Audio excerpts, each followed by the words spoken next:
전 밀러와 최덕지 이후에 어찌 기독교 여성 인물이 없으랴. 여전히 제도나 조건은 여성에게 유리하지 않았지만 그래도 해방 이후에는 많은 여성 지도자들이 교단마다 배출되었다. 그런데 난 이 즈음에서 인물별로 기독교 여성을 불러오는 작업은 그치려 한다. 가장 큰 이유는 비교적 최근의 인물들이기에 자료 접근성이 쉽다는 것이다. 또 하나는 아직 생존해 있는 인물들이 많기에 그 생애사를 역사라는 관점, 즉 되돌아 성찰하는 학문적 시각에서는 평가하기 이르다고 여겨서이다. 어쩌면 대부분 내가 이렇게 저렇게 관계된 분들이 많기에 나는 왜 빼느냐 섭섭하다는 말씀을 들을까 지레 겁을 먹은 것인지도 모르겠다. 몇 번을 고민하고 기도해도 베다니의 마리아로부터 소환한 기독교 여성의 이름들, 개인적 삶에 대한 회고는 여기까지가 맞는 것 같다. 하지만 나의 이 결심이 기독교 허스토리를 여기서 마무리하겠다는 말은 아니다. 1980년대에서 90년대 이후의 상황에서는 인물보다는 사건과 사상, 현상과 문화 위주의 핵심으로 정리하고자 한다. 그런데 개인의 이름을 부르는 가장 마지막에 황득순, 이 이름은 꼭 언급하고 싶다. 그동안 내가 과거의 이름을 소환하는 데에는 일종의 원칙이 있었다. 개인의 삶이지만 그 일생이 동시대의 사회적, 종교적 이슈를 대변할 때 제도에 굴하지 않은 성각자적 삶을 살아내었을 때, 그리스도의 제자된 삶을 살았으나 오해되고 잊혀진 경우일 때, 하지만 오늘 부르는 이름은 셋 중 그 어디에도 해당하지 않는다. 하지만 알고 보면 가부장제라는 설정값 위에 기독교라는 신앙을 얹고 거기다 지도자라는 명함을 내어놓은 남편 덕분에 가정을 지탱하는 몫이 여느 여인보다 무거웠을 이름이다. 저항 한번 못해보고 자기 목소리 한번 내지 못하고 늘 인내하고 버티고 살아낸 이름이다. 그러나 한탄하며 버티지 않았다. 지키고 살려내며 버텼던 이름이다. 실은 꼭 기독교적이어야만 했을 상황도 아니었다. 하필 대한민국 근대사가 내어놓은 대단한 사상가 함석헌의 아내이기에 기독교 허스토리의 범주에 넣을 뿐이지 이리 산 어머니들이 이 땅에 어디 황득순 뿐이겠나. 그래서 이번 이야기는 이 땅의 모든 황득순들에게 바치는 나의 헌정사다. 함석헌은 아내를 먼저 보내고 나서야 비로소 아내의 별칭을 자녀들에게 전해들었다. 어머니는 늘 나야 뭐 하셨어요. 그 짧은 한마디에 그녀의 인생이 다 담겨 있다.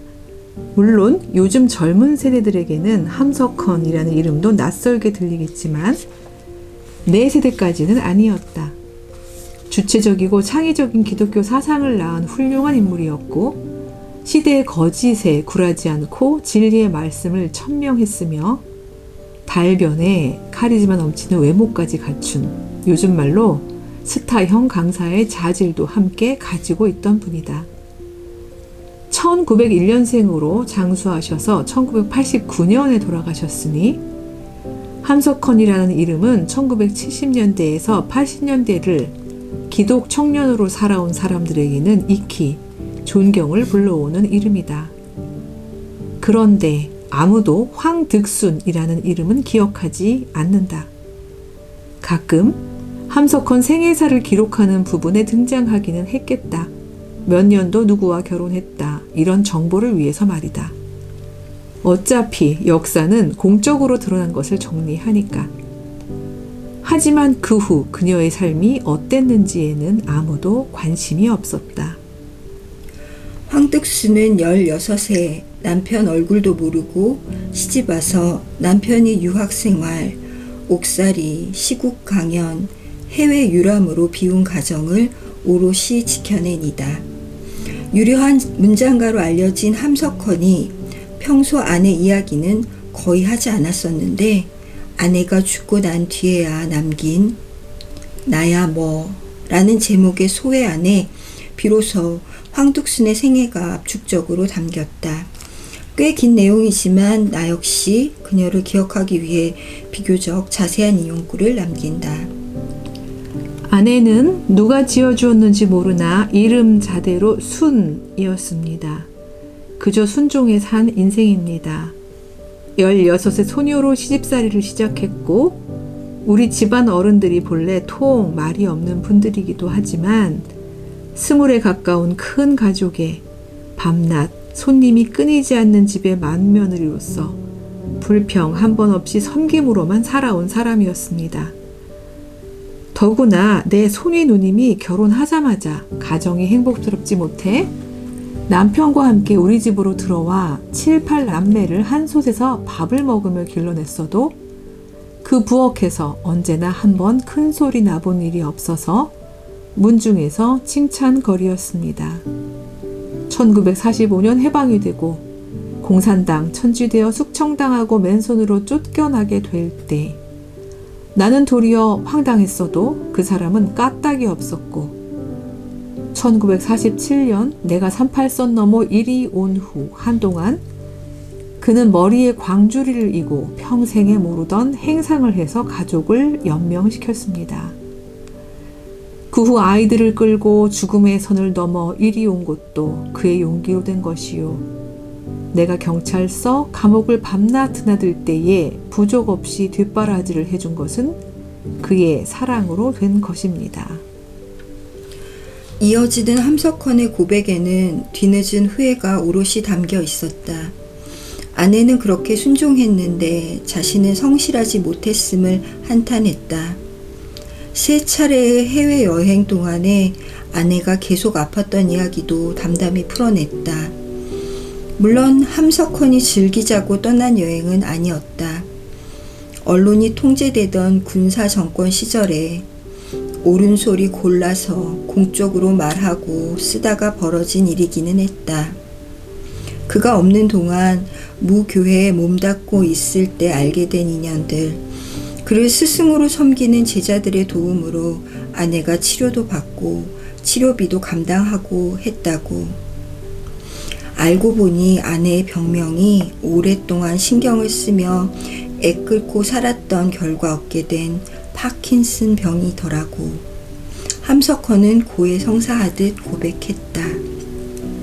나의 가장 큰 잘못은 그를 내 믿음의 친구로 생각하지 못한 점입니다. 나는 아내의 선생 노릇을 했던 간디를 못내 부러워하면서도 그렇게 못했습니다. 입관을 해놓고 아이들이 하는 회고담에서 나는 그들 사이에 어머니 별명이 나야 뭐인 것을 알았습니다.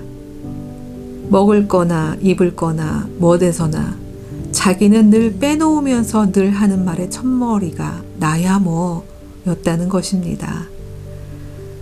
남기고 간 몸을 묻고 돌아와서 아이들이 기념으로 어머니 생전에 쓰던 물건을 나눠 가지려 해서 장 속을 들추어 보더니 글자 그대로 아무것도 없다는 것입니다. 다 아는 일이지만 새삼 듣고 나서 슬프고 부끄러웠습니다.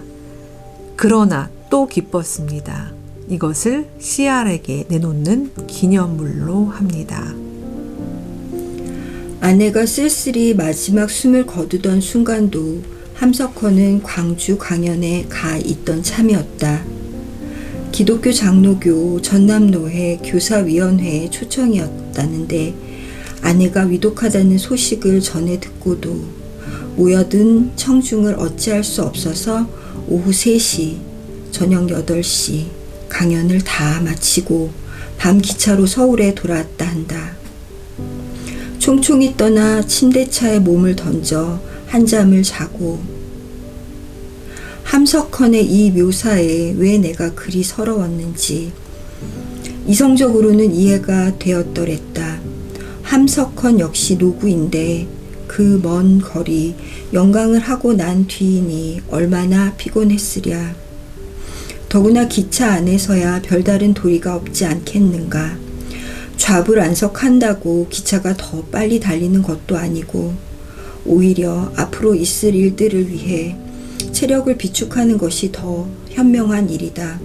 그럼에도 아내가 마지막 숨을 거두고 있을지도 모를 상황에 한잠을 자고 라니.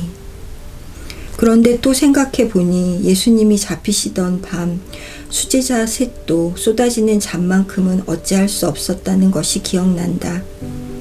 이걸로 내가 딴지를 건다면 그건 옳지 못하겠다. 하지만 함석헌도 고백했듯이 그는 사는 내내 아내를 믿음의 친구로 마주보지 못했다. 배운 사람만, 부자만 귀한 사람인 것은 아니라고. 엘리트만 하나님의 뜻과 통하는 것이 아니라고.